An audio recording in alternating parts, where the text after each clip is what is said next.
2013. So different this year, but would be such keen gardeners if it was a predictable pastime. This year suited me. Everything started late, but I was out of action for a couple of months while I should have been replenishing my hanging baskets and tub. When able, I patched up my hanging baskets and refilled my tubs with new compost. The birds stole the moss from my baskets, but look, they kept and left me a sunflower in exchange.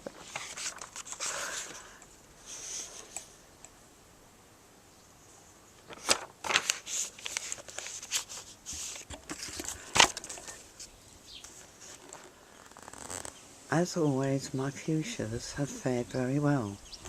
They're such beautiful plants with very little maintenance, just plant and add water. Their flowers are just beautiful with reds and mauves, and it's a nice standard pale pink one. They're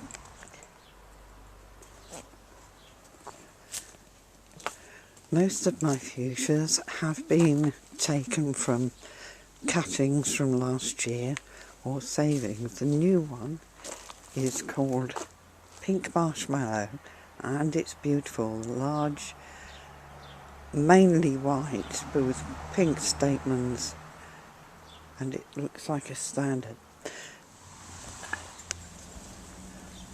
My bay tree has been showing signs of dying off, so this has happened before, and I just cut it right down.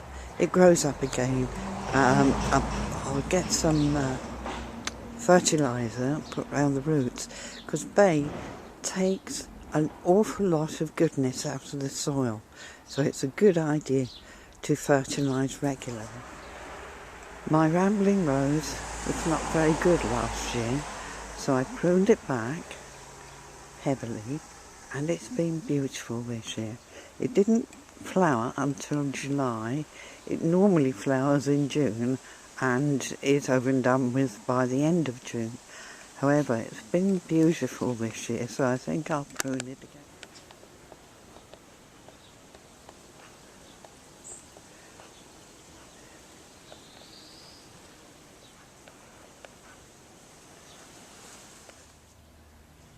My bird feeders have been very popular this year, with many different breeds of bird visiting from all the different kinds of tits, and at the bottom of the garden, chaffinches and woodpeckers. The woodpeckers are really noisy, but they're so brightly coloured they cheer up the garden.